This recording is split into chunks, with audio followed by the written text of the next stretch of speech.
My dear friends, today is a brand new day मेरे प्यारे दोस्तों, आज एक नया दिन है for you to receive God's promise.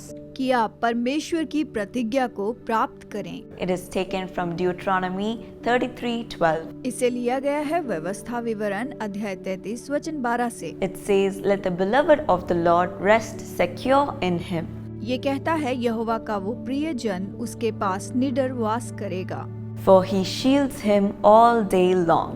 और वो दिन भर उस पर छाया करेगा। Yes, my dear friends, as you are the beloved of the Lord, you will be safe in him. हाँ मेरे प्यारे दोस्तों, जबकि आप प्रभु के प्रिय हैं, इसलिए आप उसमें सुरक्षित रहेंगे। God will protect you all day long. प्रभु आपको पूरा दिन सुरक्षित रखेगा। He will be your guard. वो आपका रक्षक होगा। Yes, my dear friends, even in our life, we may have so many temptations of doing something makes our life easy. हाँ दोस्तों, हमारे जीवन में ऐसी परीक्षाएं आती हैं जो हमारे जीवन को बहुत आसान बनाती हुई दिखती हैं। Maybe making money in the wrong way so that we'll have a comfortable life very fast. जैसे कि गलत तरीके से पैसा कमाना, जिससे कि हम बहुत ही जल्द धनी हो सकें। Not being truthful or cheating our way or lying about certain things and getting something very quickly, very easily, even though we know that it is not right. सच्चाई नहीं बताना, कई बातों के बारे में झूठ बोलना, जानते हुए कि ये सही नहीं है लेकिन फिर भी उसे करना। Maybe it's taking bribes. हो सकता है ये घूस लेने की बात हो, Maybe it's lying to get a promotion. या फिर प्रमोशन पाने के लिए झूठ बोलना, Maybe it's cheating in our exams. या फिर अपने एग्जाम्स में नकल करना, Or maybe it's faking our way in life so that we look good in front of others. या अपने जीवन में झूठा दिखावा करना कि हम लोगों के सामने अच्छे दिख सकें। But my friends, it will not be right in front of God's eyes. लेकिन मेरे दोस्तों, ये परमेश्वर की दृष्टि में बिल्कुल भी सही नहीं है। Even though we may think nobody is watching, nobody is listening, how will they know? कई बार हम सोचते हैं कि कोई भी नहीं देख रहा है, कोई सुन नहीं रहा, तो इसका किसी को पता कैसे चलेगा। In the Bible, we see a life of a man who lived a life pleasing in God's eyes. Bible में हम एक ऐसे मनुष्य को देखते हैं जिसने परमेश्वर को प्रसन्न करने वाला जीवन जिया। We see when David was in trouble with Saul, हम देखते हैं कि जब दाऊद शाऊल के कारण परेशान हो गया था, Saul wanted to kill him off because David had more honor and praise than him. Dawood की तारीफ की वजह से शाऊल उसे मारना चाहता था And Saul tried everything to finish him off. और उसे मारने के लिए शाऊल ने हर एक कोशिश की। Even though David could have killed Saul in an instant, he did not do it. जबकि दाऊद शाऊल को मार सकता था, लेकिन उसने बिल्कुल भी ऐसा नहीं किया। He could have easily gotten rid of the trouble that Saul was giving him. शाऊल जो उसे परेशान कर रहा था, वो आसानी से उससे छुटकारा पा सकता था। He had many chances. उसके पास बहुत से मौके थे, But then he said, लेकिन उसने कहा, "This man was anointed by God, परमेश्वर ने इस मनुष्य का अभिषेक किया है, so I shouldn't touch him तो मुझे इसे छूना नहीं चाहिए, because he did what was pleasing in his sight." क्योंकि उसने उसे प्रसन्न करने वाला काम किया था। As David was patient, God had honored him at the right time and made him king.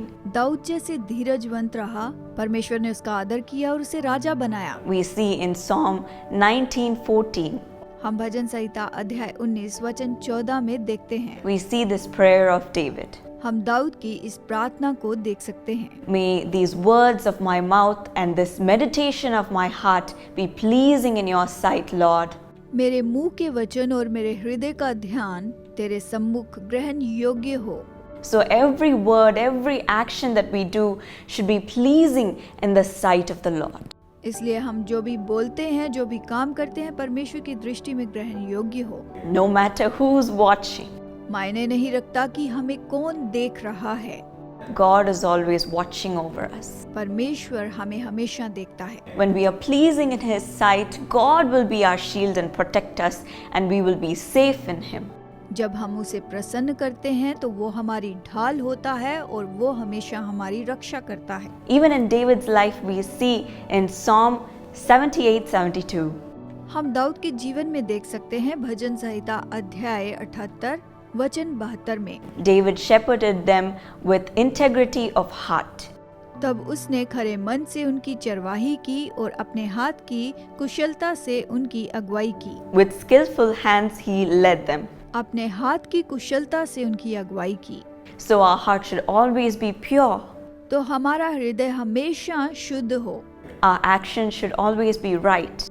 हमारी क्रियाएं हमेशा सही हों, Then we will be pleasing in the sight of the Lord तो हम परमेश्वर की दृष्टि में उसे प्रसन्न करेंगे and will be secure in Him और उसमें सुरक्षित रहेंगे, because He will shield and guard us. क्योंकि वो हमें ढापेगा और सुरक्षा करेगा। So, dear friends, let's make this commitment today प्यारे दोस्तों, आइए आज हम ये समर्पण करें and do everything that pleases God. और जो भी परमेश्वर को प्रसन्न करता है उसे करें। Let's ask for His help and pray. तो आइए प्रार्थना करके उससे मदद मांगे। Lord Jesus, as we make this commitment to be pleasing in your sight, Lord, प्रभु, आज जैसे हम ये समर्पण करते हैं कि तेरी दृष्टि में तुझे प्रसन्न करें, to have integrity in our heart हमारे हृदय में ईमानदारी दे and to do everything right in your eyes, Lord. कि जो तेरी दृष्टि में सही है उसे करें। Give us your help and your guidance. हमें अपनी मदद और अपनी सहायता दे। No matter what temptations come our way, चाहे हमारे मार्ग में जो भी परीक्षाएं आए, give us your wisdom to overcome it उस पर जय पाने के लिए हमें अपनी बुद्धि दे and do what is right कि जो सही है हम वही करें, so that we are pleasing in your eyes. ताकि हम तेरी दृष्टि में प्रसन्न करने वाले हों। Let your protection come upon your children, Lord. तेरी सुरक्षा तेरे लोगों के ऊपर आ जाए प्रभु। Let no words of man touch them. मनुष्य के कोई भी शब्द इन्हें छूने न पाए। Let no schemes of man touch them.